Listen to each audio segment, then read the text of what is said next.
আসসালামু আলাইকুম friends, welcome back to my channel আয়ার কিচেন 4। চলুন আজকে বানাই পমফ্রেট মাছের কারি। এর জন্য আমি দুটো পমফ্রেট মাছকে কেটে ভালো করে ধুয়ে নিয়েছি।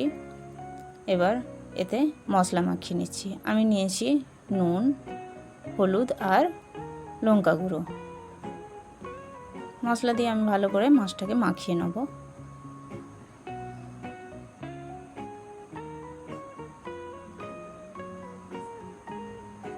মাছটা মাখানো আমার হয়ে গেছে। এবার এটাকে ফ্রাই করার জন্য আমি কড়াতে দিয়ে দেবো তেল। আমি এখানে সরষের তেল ইউজ করেছি, কারণ সরষের তেল ইউজ করলে মাছের টেস্ট খুব ভালো আসে। এবার এতে আমি দিয়ে দেবো মশলা মাখানো মাছগুলো।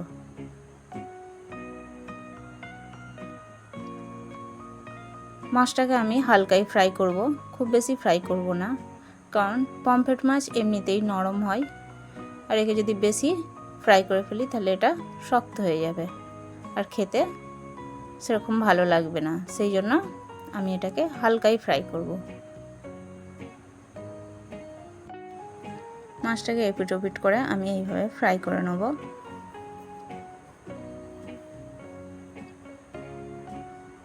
তাই এই পমফ্রেট মাছটা খেতে দারুণ লাগে।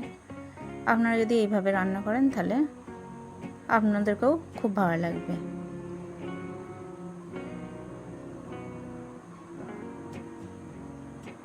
এবার আমার ফ্রাই হয়ে গেছে। এবার এগুলোকে আমি তুলে নেব।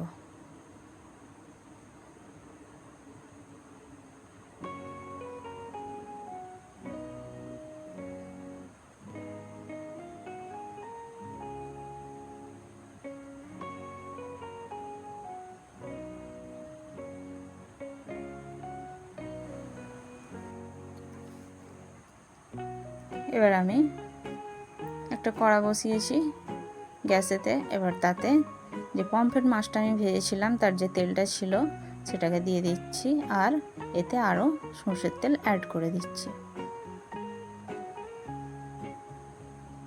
এবার এতে আমি দিয়ে দিচ্ছি পেঁয়াজ। আমি একটা বড় সাইজের পেঁয়াজকে কেটে নিয়েছি, আর এতে দিয়ে দেবো দুটো লঙ্কা। দিয়ে এটাকে নেড়ে নেড়ে হালকা ব্রাউন কালার আসা পর্যন্ত ফ্রাই করব।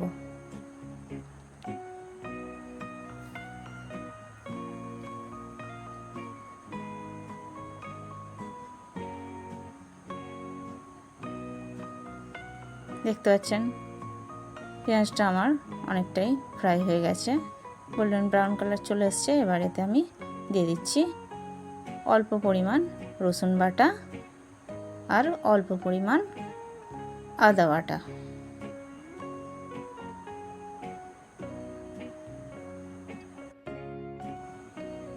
এবার এটাকে হালকা নেড়ে নিয়ে আমি এতে মশলা অ্যাড করে দেবো। আমি নিয়েছি হাফ চামচ হলুদ গুঁড়ো,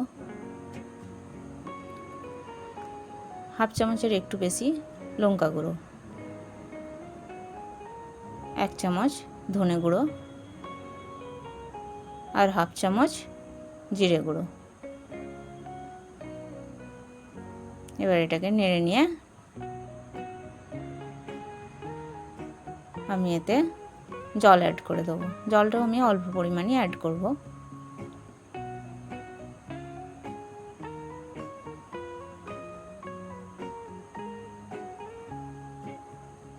এবার এতে দিয়ে দেবো আমি টমেটো। আমি একটা বড় সাইজের টমেটোকে কেটে নিয়েছি। এবার এটাকে ঢাকনা দিয়ে আমি 5 মিনিট রাখবো।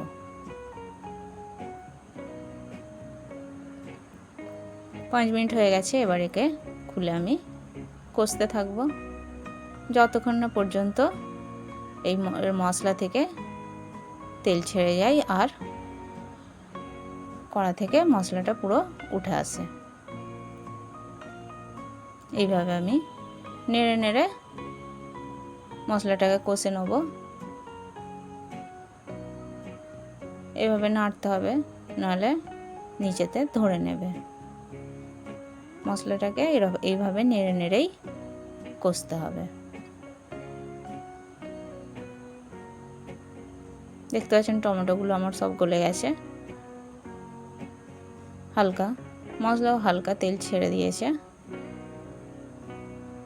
এটাকে আরও কিছুক্ষণ আমি কষে নেব।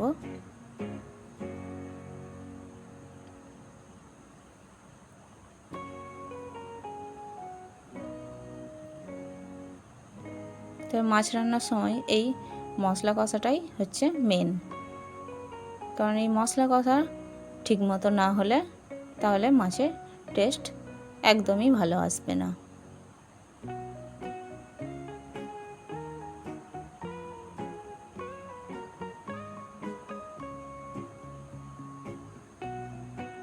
দেখতে পাচ্ছেন মশলাটা সব আমার একসাথে হয়ে গেছে, আর কড়া থেকে ছেড়েও আসছে, আর এটা তেলও ছেড়ে দিয়েছে।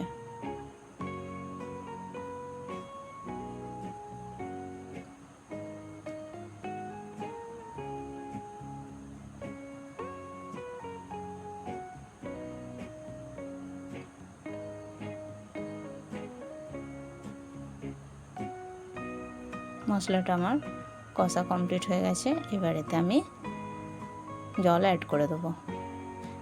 যে যেমন ঝোল খেতে চাই সেই রকম জল অ্যাড করতে পারেন, তবে আমি একটু মাখামাখাই রাখবো।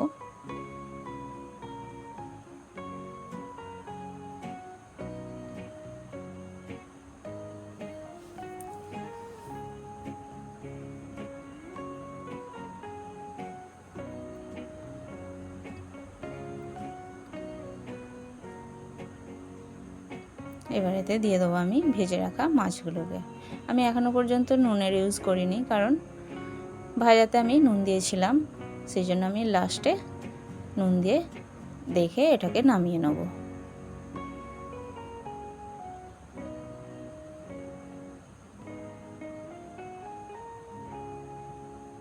এবার আমি ঢাকনা দিয়ে এটাকে 10 মিনিট রেখে দেবো। দেখতে পাচ্ছেন মাছটা আমার কত সুন্দর রান্না হয়েছে।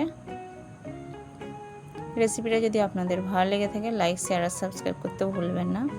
আর আপনারা অবশ্যই বাড়িতে এটাকে ট্রাই করবেন, এটা খেতে দারুণ লাগে। এবার আমি দিয়ে দিচ্ছি নুনটা দিয়ে আমি একটু নেড়ে নেব।